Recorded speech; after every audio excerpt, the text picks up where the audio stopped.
Welcome back to the Important Nonsense Podcast. 32 teams in 32 days. The final pre-recorded podcast. The Washington Commanders. If you've made it this far and have watched all of these, thank you. And sign up for congratulations and sign up for our Discord, because if you can still tolerate the sound of my voice after 32 shows, you're doing better than my ex-wife. And no, I'm not sending you alimony. That's not happening. So here we are, folks. Last one. We did it. One last time into the breach. We're going to do what we do. Neil Smith, Mike Manning, Jason Draven, going to break down the last team in the NFL to get you prepped for your draft, which is probably just going to be in a couple days at this point by the time you're hearing it. Today is the 23rd of August as we record this. If anything we say sounds a little bit dated, that would be why. This is based on, one last time, 12-team PPR redraft format, 16-round draft, standard stuff at this point, the good format, the one you want to play in. Unless you want to play in Dynasty or Keeper, which, if you haven't done before, I strongly advise check it out. The rankings that we will reference, the base rankings, come from Fantasy Pros and their ECR. We are a Fantasy Pros affiliate. We are part of the ECR.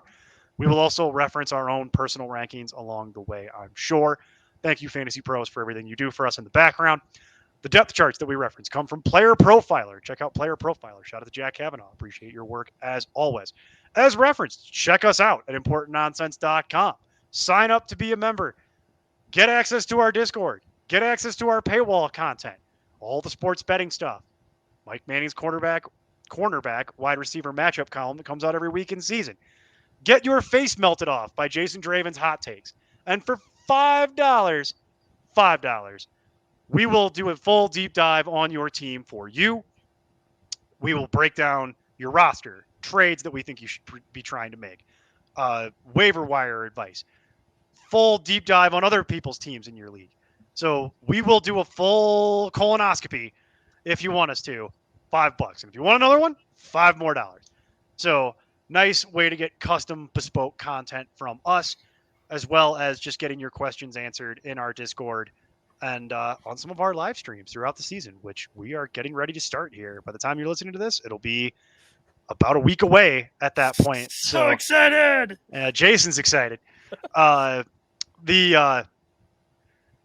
about covers it for PSAs. Oh, actually, I lied. One more. The final 32 teams in 32 days. This is the final podcast. We do have the wrap-up show, the live stream on September 1st, that Friday, where the four of us, all three of us here, plus Mike Burnland, will go around and update any takes that need to be updated since we've been batch recording these going back to the end of July. So we will go in one more time before everybody has to start drafting for real. And with that, let's get into the Washington Commanders. A little bit of a different team this year. Mike and I were actually just talking about it in the pre-show. My issue with the Commanders is not so much the people on the Commanders, the team itself. My issue is that it's Ron Rivera, who is not a good football coach. But Eric Bieniemy. Don't care as it relates to fantasy. The part of it that I do care about is Ron Rivera forgetting that his team was playoff eligible a year ago. I've seen that man forget what down it is. I've seen him forget what the play clock is. I've seen him forget all kinds of stuff that you should be able to remember. And then you kind of remember that, oh yeah, Ron Rivera is not here because he's the best football coach that we could find. He's here because he's very good at keeping the locker room together and away from the giant distraction that is the Washington Commanders circus that goes on around the actual team itself. That's why Ron Rivera is there. Also, Ron Rivera is famous for notoriously just forgetting how to run the ball. Even when it's hyper effective, he just forgets. Like, oh, I could run the ball? No. I'll just chuck it with Taylor Heineke and get my players killed because he like to throw it in double coverage. I'm not bitter. I'm not bitter about that 3 years later at all. Not at all. Taylor Heineke, speaking of him, no longer on this team. And thank God for that. Taylor Heineke, I talked about it in the Atlanta show, one of the luckiest human beings possible. That man should buy a scratch-off ticket every day. New quarterback, Sam Howell. Mike, is there any reason to be optimistic about Sam Howell? There is some. I mean, he had one start last year, obviously. Very last game of the season, he had 19 fantasy points. Solid. It's not bad at all. I think the biggest thing here is, well, there's 2 points. One, he has weapons around him. No doubt about that. This is one of the better wide receiver trios in terms of McLaurin, Dotson, and Curtis Samuel. And the running backs behind him, solid as well with Gibson and Robinson. So he can have success based on what's around him. I think some people are overstating about how much of a rushing threat he really is. I don't think he had an incredible 40 time at the combine by any means. And they saw the 1,000 rushing yards he had his last year at North Carolina and assumed that was, he was a major rushing threat for it. But a lot of this came in scrambles. He's not going to be a designed runner. So that means he's not likely to hit that 600 rushing yard threshold that we normally have for a quarterback as being a rushing quarterback. He's going to be probably more towards the Ryan Tannehill-esque, where he'll run it when it's open. He'll run for he'll have some rushing touchdowns. And obviously Eric Bieniemy coming over from Kansas City, he's used Mahomes in getting him outside the pocket and and he's had him where Mahomes would run the ball, but again, mostly on scrambles. Mm-hmm. Right. So he's athletic enough to do it, but it's not like that's giving him such a major floor that you're like, this is a great QB2 to have. Over under 350 rushing yards. Under. Yeah, that's kind of what I'm. But you can throw I'm right there with touchdowns there. Sure, you'll get a couple, but it's not going to be consistent. It's not something that you can count on. And even people were saying about for his preseason performance, especially one against the Ravens, that was the Ravens' second and third team that he played an entire half against. Right. He was solid, but also not exactly going against Roquan Smith and Marlon Humphrey. He was not playing the Ravens starters at all. Yeah. That wasn't happening.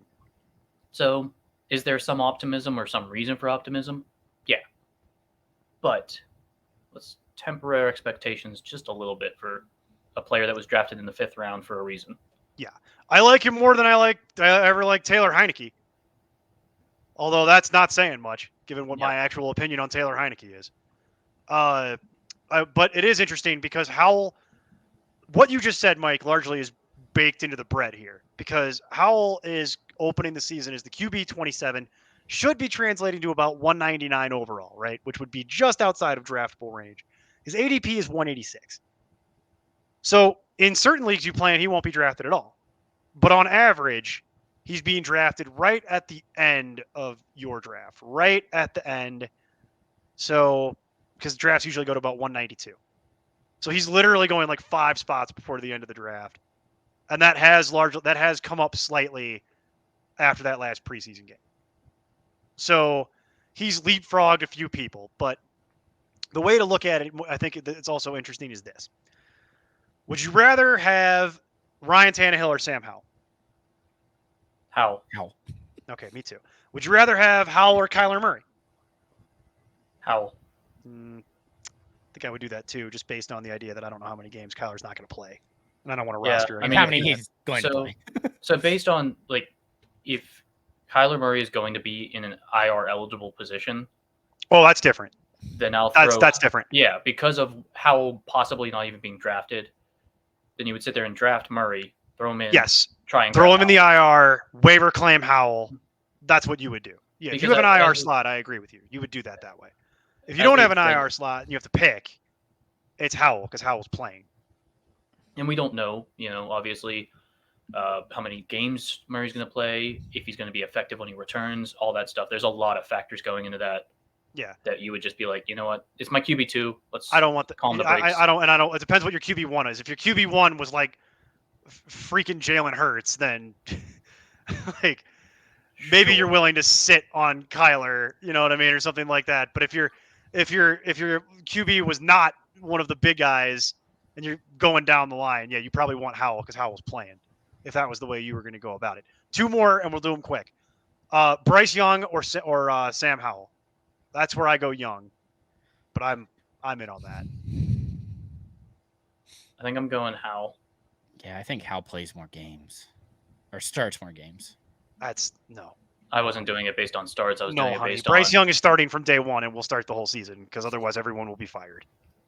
I think that Howell has a better chance based on the weapons around him, and that he is going to have. I mean, the way I would say for games started is because of possible injury for Bryce Young. He's been under siege. That would be the In the only preseason. reason is if he gets hurt. But I'm not Yeah. baking that in. It's the Panthers. Their line is crap. I'm not Their debating line is that with very you. bad. Their line is crap. You'd have to be blind to not see it. Like, in fact, even Already- certain You're blind just people getting might be beat able to up. see it. In So it's like- preseason. And it's also Thielen, 32 years old, 31 years old, as his main weapon. Then you have Chark, who's already injured in the preseason. Then you have Hammy. Mingo, who is a rookie. And then you have Terrace Marshall, who's already banged up. And then you have Hayden Hurst at tight end. Give me all And that his Hayden running Hurst, back- baby. Give me all that Hayden Hurst. His running back, Uh, Miles Sanders, again, banged up already. So Yeah, I saw that. That's the whole team is already kind of hurt. It's kind of a mash unit. Look, you're arguing about something that would be roughly 2 spots in quarterback ranking. It doesn't Yeah. matter. The last one is Jimmy Garoppolo. Jimmy G, baby, let's go. Jason's. I'm I've still never saying drug tested anyone to work at this website before. I'm about to drug test Jason. I'd take Howell there. So would I. Alrighty. So the nice thing about Howell is we're all warts and all, we're all reasonably competent that Howell is on the verge of rosterable in fantasy football as your backup and should be good enough to not crater out all the skill position guys that we're going to talk about here in a moment. So that's good. That's always a bonus. And then backing up Sam Howell is Jacoby Brissett, who we have seen be not fantasy viable, but real NFL viable forever. Indy, Cleveland. He can do things. He will also not be bad enough to crater out all your skill position players. So you like that. You're not taking this huge drop off if something does happen to Sam Howell. So you like that. That's always good. Makes you feel a little more confident about some of the guys that we're going to talk about in a moment here. So pivoting into running back, you've got the big two are back, and we'll start there with the two guys that actually have ADPs. Brian Robinson and Antonio Gibson. Brian Robinson is a crazy story for those who weren't playing last year or weren't paying attention. Man got shot in the knee and managed to recover and actually play meaningful football in an attempted carjacking. And he managed to beat the guy who shot him, which is a terrifying thought, because if I shot you and you still managed to wrestle the gun away from me and then beat me up with a bullet in your kney, That's all adrenaline, man. Never fight that man. Never fight him because he will win. But yeah, Brian Robinson's a crazy real life story, about just frankly just weird crap and overcoming adversity. And this will be his first year where he's actually going to be going through the preseason, healthy, playing preseason games. He didn't do any of that last year because he got shot in the knee in the offseason, and he also got shot in the what's the medical term for it? The gluteus maximus, the rear end, the posterior. That can't be fun. And he managed to heal and come back from all of that and play reasonably well. It's a flesh wound. Oh God, the references just get more dated the longer we go. That's a reference from the 70s. That's amazing. Mike's completely lost up there. No, I think Mike knows what we're talking about. He just wants us to shut up so he can go to bed. Brian Robinson opens the season as the RB 35, which should translate to about 84 overall. His actual ADP is 92. He's been going in around that 10th round, ish. Fluctuates between like the 8th and 10th round all off season. Mike, are you in on Brian Robinson? Is this, or are you do you lean to more Antonio Gibson, who we'll get into in just a moment here? They're both going to be fantasy viable options in this offense. This is going to be a literal very defined roles of the Thunder and Lightning type situation in terms of the early down back and the pass down back. That's exactly what this is going to be. This is going to be Warrick Dunn and Duckett from Atlanta. This is going to be, Zeke and Pollard. That's a style that this is going to be towards. Jamal Williams and DeAndre Swift. Very much defined roles. Where Robinson's going to be the thumper that's going to get in between the tackles type rushes and be goal line back. But Gibson's going to get his reception. He's going to be there on passing downs. He was a former wide receiver. Maybe Eric Bieniemy doesn't hate him as much as Rivera does. Previous regimes of Washington have hated Antonio Gibson, and yet he's still there and on the team. Yeah. I can't help but notice. He's being used. It's very sporadic, or it has been very sporadic throughout the past couple years. Well, this year it definitely doesn't feel sporadic. It seems like they've kind of just decided, like, you do this job, you do this job. And we're going to use you both, and that's what we're going to do. So I would see which one's dropping farther. So right now, would you Robinson, compare this to Pacheco and McKinnon? Or not quite that? I mean, I'm trying to draw like a parallel that would. No, it's DeAndre Swift and Jamal Williams. That's from last year. That's the one that I think is the closest. That's the one that's going to be most relevant to the people that are actually listening to this. All 12 of them. But yeah, you're talking about what is in reality. They're both 8th round picks because it's all you. If you were drafting earlier in the season, you would have gotten more of a discount. But right now, as we talk today, they're both 8th round picks. Robinson's going at 92. Antonio Gibson is the RB 32. Should be going at about 95. He's going at 88. So the public has this flipped over what the expert rankings do. It amounts to the same thing, though. They're both 8th round picks. They go within 4 spots of each other. So when you say you want the one that's lower, what you actually are saying is I'd want Brian Robinson, but what is that saving you? It's 4 actual spots. Not 4 running back spots. 4 literal ADP spots. Because it's just, you're going to have more sporadic weeks with Gibson, and you're going to have more steady weeks with Robinson, just based on their roles. You're going to have probably 8 to 15 points from Robinson basically every week. And I like that math because that's the difference of whether he falls into the end zone or doesn't. Basically. That's literally what you're doing. And then Gibson, you could have a 2-point game, but you could also have a 20-point game. Yep. Because as we just saw against the Ravens in the week 2 of the preseason, he was used in the red zone as the receiving threat. He could fall into the end zone or he could just catch 6 for 60. And that's 12 right there. And if he falls into the end zone with the 6 for 60, you're at 18. Yeah. Like, I don't see Brian Robinson sitting there and having, like, a handful of 100-plus yard rushing games. Ron Rivera is not smart enough to continue to exploit that when he has his, as we saw last year, even when Ron Rivera has his boot firmly on his opponent's throat in the running game, he just forgets how to run the football. And then they ask him about it in the post-game conference, and he's like, "Oh yeah, we were averaging about 5.7 yards per carry when Robinson was running the ball." Huh? Probably should have stuck with that. And you're just sitting there like, what is happening? But yeah, they're in the range where they're going to be one of your bench running backs, which I'm not going to be upset with either one being a bench running back for me. They're probably your 4th running back by the time you get to the 8th round. At least 3rd. Probably 4th.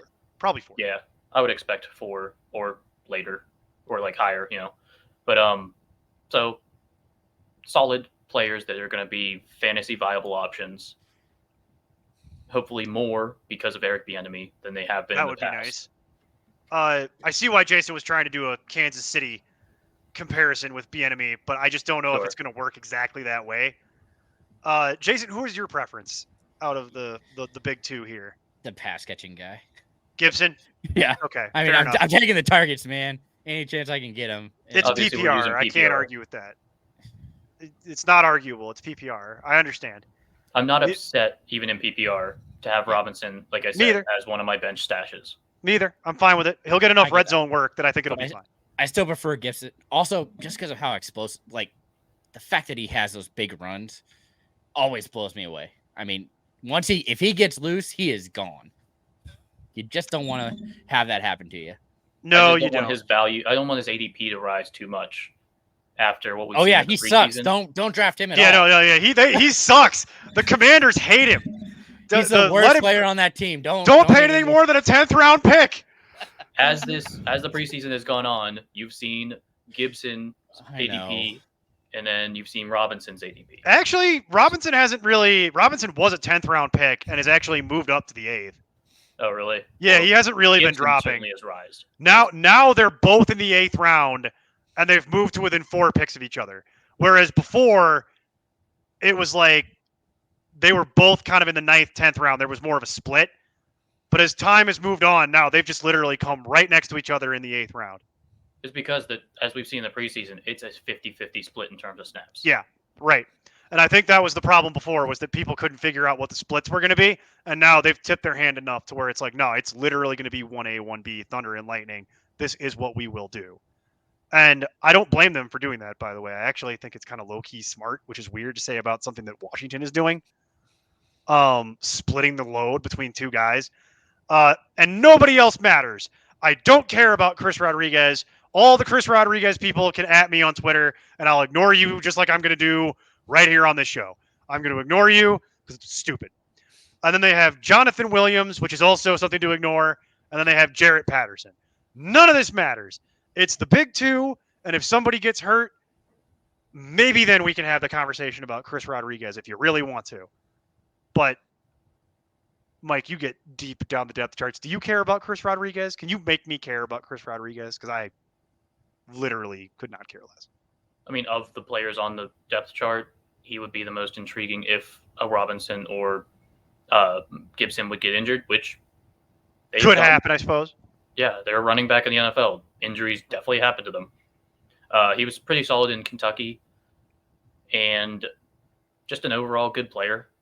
So I don't think they'd be upset, but it would probably become even more of a committee, they'd probably throw Jonathan Williams in there. Jonathan Williams gets in to ham and egg it and plod around at 1 mile an hour. Cause it's what we've Jonathan seen he's a Williams great does. pass blocker, so. Yeah, he is good at that. I'll give him that. So I think it would just become more else. of a 3-headed monster or something like that. It wouldn't be as defined. Sure. If somebody gets Depending hurt, on who got hurt. I'll concede that to you. If somebody gets hurt, maybe Chris Rodriguez could matter enough to know who he is for the waiver wire, but we've seen Jarrett Patterson play. It's not pretty. And Jonathan Williams is not actually good at being a running back. He is good at throwing his body into pass rushers, though. He is good at that. Definitely. He's actually very good at that. And that's why he's still in the league. Because he is slow. And he's not particularly good at catching the ball either. So he doesn't really do much. Just there to stonewall defenders. Yeah. Could he play lineman? Could you fatten up Jonathan Williams to the point where he could actually maybe play like guard or something?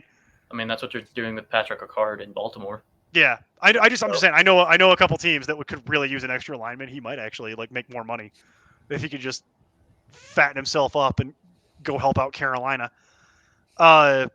They'd pay you anyway. Robinson and Gibson, both 8th round picks. I wouldn't be upset if I got either one of them. I certainly don't want both if I somehow have 2 8th round picks, but either one of them I'm fine with. I'm happy with that. It's a very positive show compared to yesterday's show where we were going through the Titans, and it's like, crap. Anything out there, crap, overpriced. This is like, no, it's actually reasonably costed.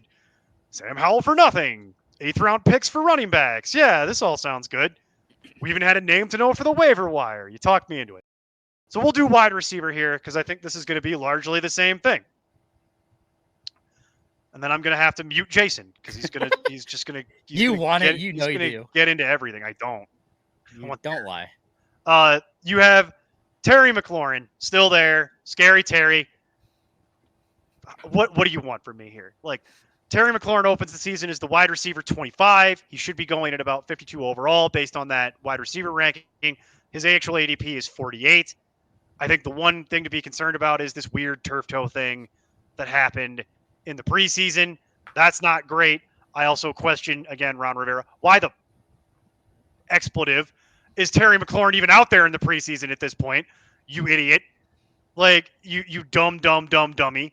Why is Terry McLaurin even out there? He should be in bubble wrap on the sideline, drinking Gatorade and chilling out with his friends. What are you, simple? Oh, wait. We already covered that. Yes, you are. I'll defend it in court.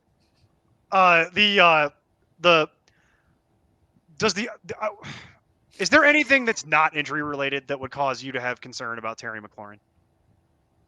I mean, last year, based on him dealing with the quarterback situation he was, with it just flip flopping, and his production dropping between Wentz and Heineke, depending on who was in there. I throw all that Wentz sample out the door. Yeah, I just So- pitch it. Howell has a great deep ball.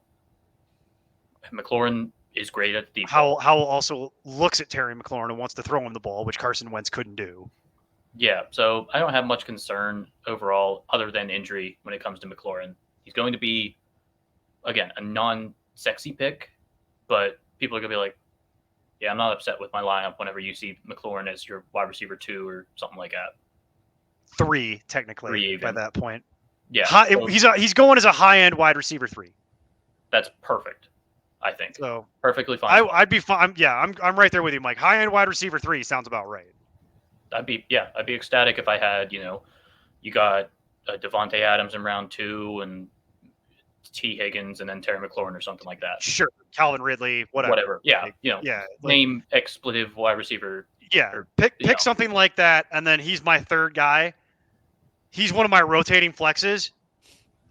Yeah, feeling pretty good about that. Or if you start 3 wide receivers, he's my worst starting wide receiver, however your league does that. Yeah, but there is some concern for this turf toe. That is and everything. Cold water. That is the cold water. Maybe that'll drop his ADP down and then that'd be great. Get a value. That'd be super. If people want to do that, I'm all about it. I'm all in. Let's do that. Drop Terry McLaurin's ADP for me. As of fantasy doctors on Twitter and things along those lines, because they're coming out in bunches now. Sure. Rightfully so. That's good. I mean, it's good to have their expertise, but it depends. It could either be we saw Devontae Adams deal with it for an entire season, but we also saw Justin Jefferson not even notice it. Yeah. It depends on the severity of it. So we're gonna have to wait and find out for that. And you're not gonna have this level of information when you're drafting. So I don't have enough information to say that I wouldn't draft Terry McLaurin, so I'm kind of still going to. I'm also a Terry McLaurin apologist, and have been forever. So he's the last QB purgatory guy of recent memory. Yeah, and he's very good at making chicken salad out of chicken blank. That's the career of Terry McLaurin. It's all garbage, and then he still manages to make it work, even with really hideous quarterback play. So I can't really say that I wouldn't draft him at this point, but it is worth noting the turf toe thing. That's the scariest thing to me. The other thing that's kind of scary is second-year player Jahan Dotson, who, and this is where it gets into the whole splits thing, Mike. I'm going to let Jason just do his whole thing. I'm sure Jason's gonna take his shirt off in a second here. But the Jahan Dotson was favored heavily by Carson Wentz, but Carson Wentz doesn't play for this team anymore. And frankly, he was hideously bad when he did.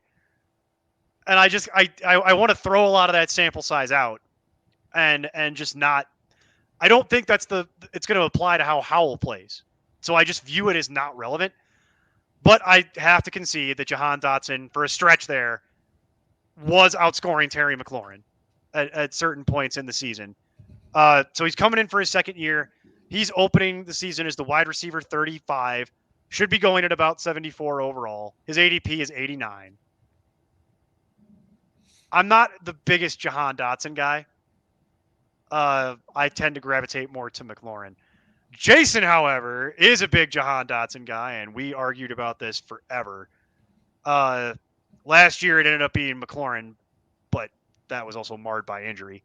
So, Jason, why should people be optimistic about Jahan Dotson? I mean, well, we touched on it already. We talked about Seattle, okay? We're looking at DK Metcalf and Tyler Lockett. Dotson is that Lockett kind of style player. He has an 80% success rate versus zone coverage, had top 10 contested catch rate. Like, he is an awesome player when he's on the field. I am just a big fan of his. He's fast. He's able to separate. It's those kind of things where he has to battle. He's going to win that more often than not. And it's just super impressive. And as like you kind of brought up, Wentz liked to throw to him because he knew he was going to win that battle more often than not. And he showed up when he was there to actually win it. So I want him to stay healthy. I want him to be the player that they drafted him to be. And as an actual 2, if he can do that, I see him having over 100 targets this year and easily returning on that ADP for you.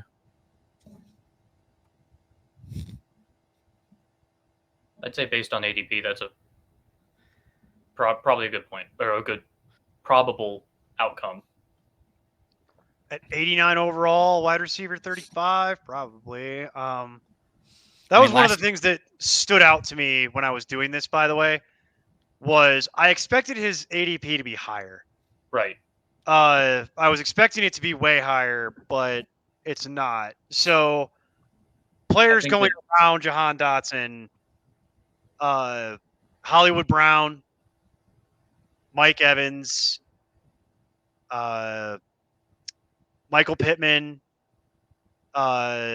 George Pickens, Brandon Cooks. Probably put Dotson up there along Evans. Mid-table. I would rather have Evans for sure.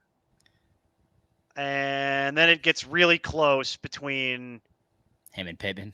Dotson, Pickens. All of that is really close. It depends. At that point, you're talking about what is the rest of my team, to be honest, if all of them are available.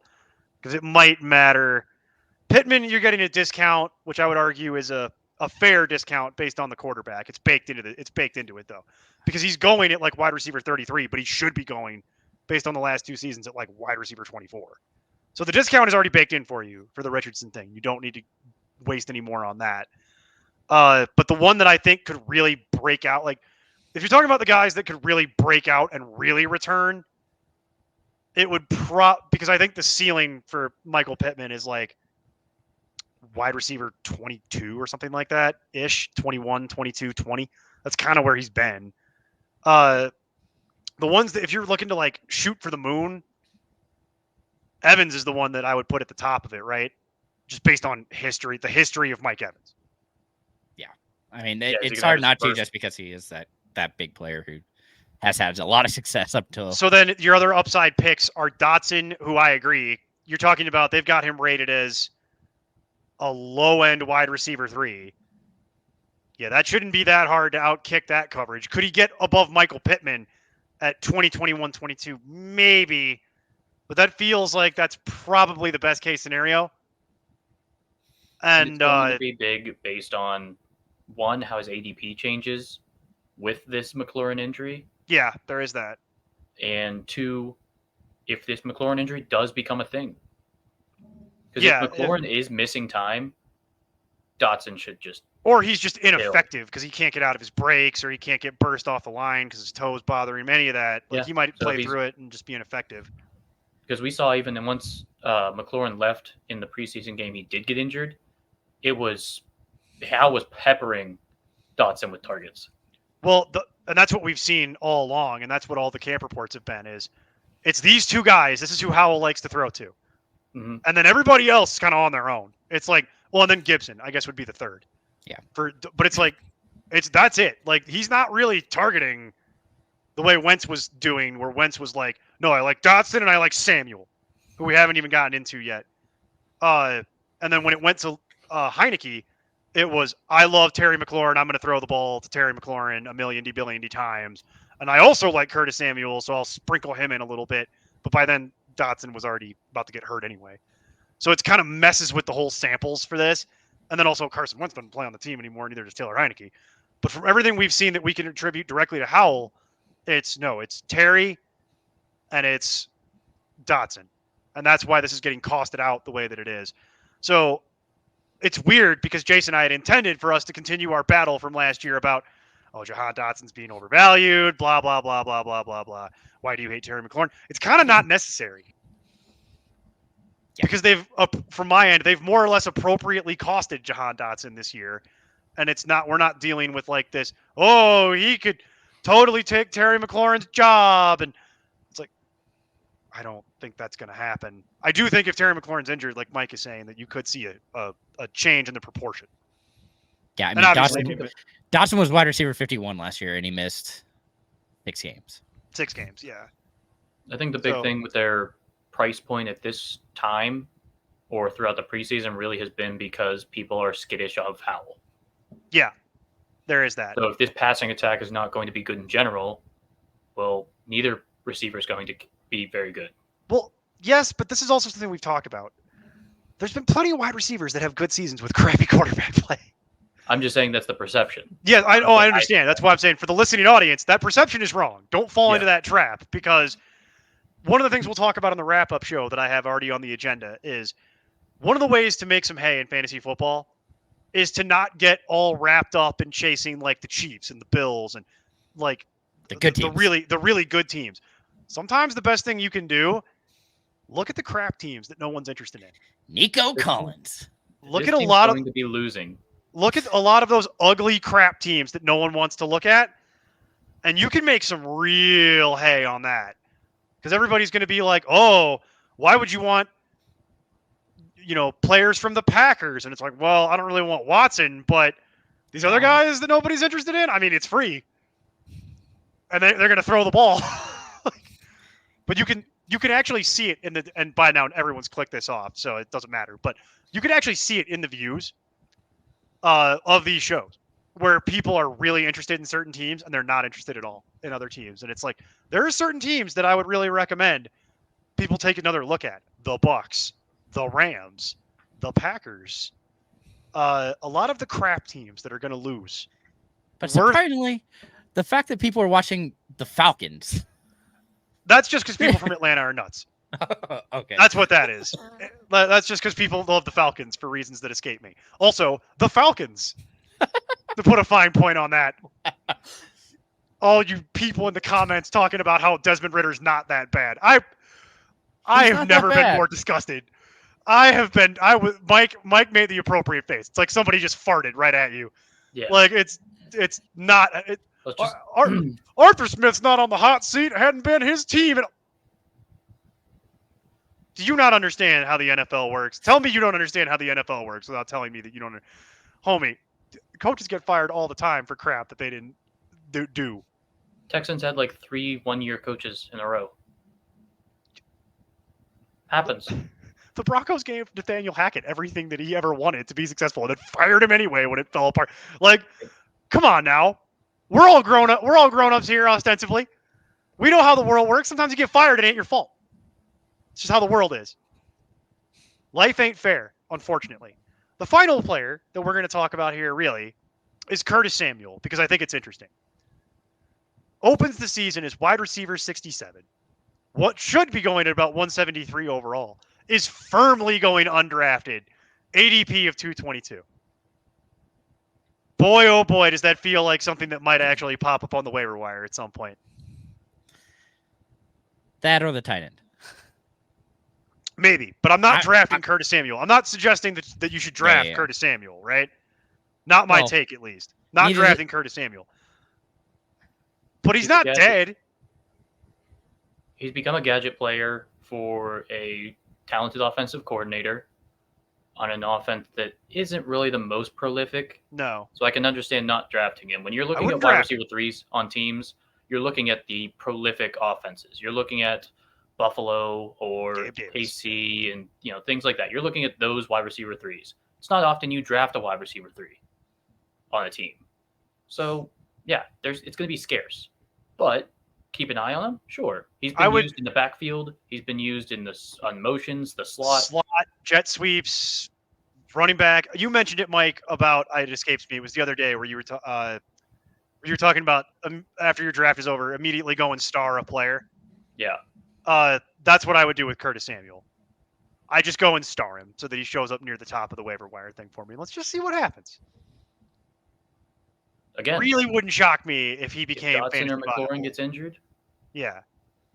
Really wouldn't surprise me if he became fantasy viable again. He's been fantasy viable at multiple different times. Curtis Samuel has been a fantasy zombie twice.